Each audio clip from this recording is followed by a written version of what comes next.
Do Muslims and Christians worship the same God? That's the question that has been plaguing the online X sphere for a while now, YouTube as well, because of Capturing Christianity's Cameron Bertuzzi trying to protect and defend the Catholic doctrine claimed through Vatican II that Muslims and Christians worship the same God. In a recent video, a recent debate, he brings on two Catholic apologists in order to defend this claim against two Eastern Orthodox apologists. But in this video, I'm going to be explaining why their arguments don't work.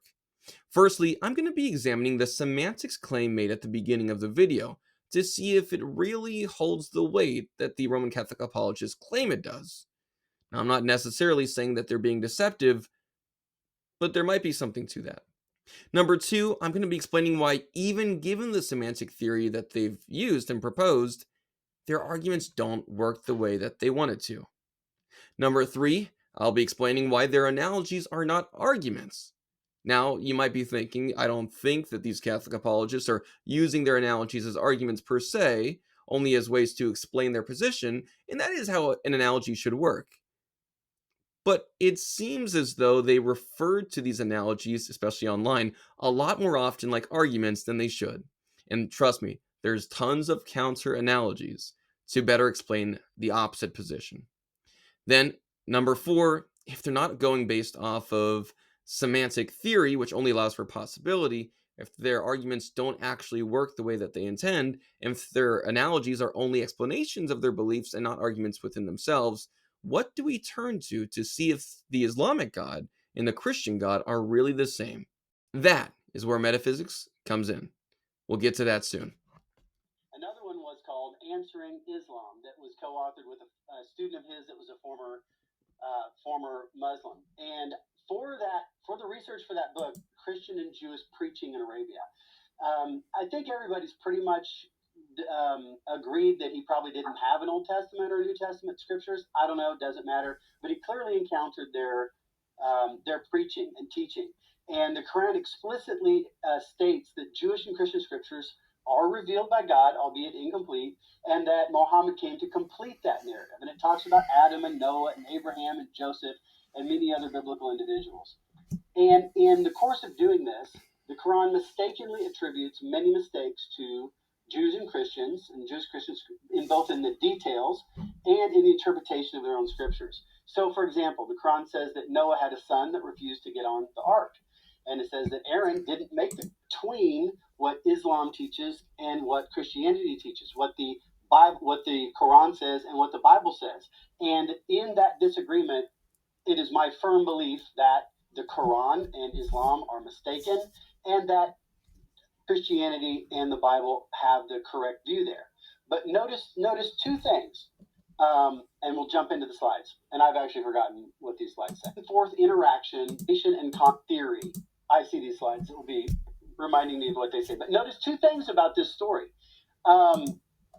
Watch what this Roman Catholic apologist tries to argue based off of something he calls reference fixing, something which I'll explain right after this.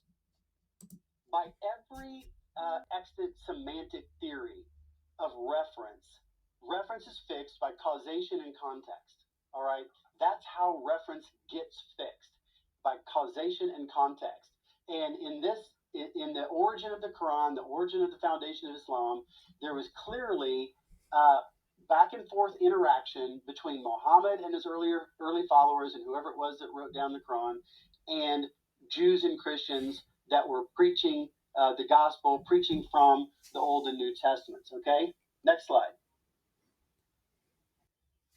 In this clip, the Roman Catholic apologist starts his entire argument by describing reference fixing and explains it as a meaningful extant semantic theory, stating that words and their reference come from causation and context, likely appealing to Saul Kripke's understanding of semantics, which I will explain right now. Well, for the sake of clear education and understanding that we're all on the same page here, let's make sure to properly understand and define Saul Kripke's understanding of causal history theory of reference. As I have written right here for the viewing audience to see, speakers, according to this causal historical theory of reference, can refer to the same object or individual even when their beliefs about that object are different or even mistaken. So, for this debate discussion, do Muslims and Christians worship the same God? We have to ask, does the theory mean that the same subject is always being referred to despite different beliefs? No, not necessarily always.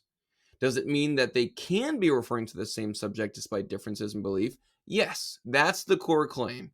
So for everybody else, just understand before we listen to any more of their arguments, these semantic theories, especially the one being referenced here by Saul Kripke, this causal historical theory of reference, only explains that speakers can refer to the same object or individual even when their beliefs about that object are different or even mistaken.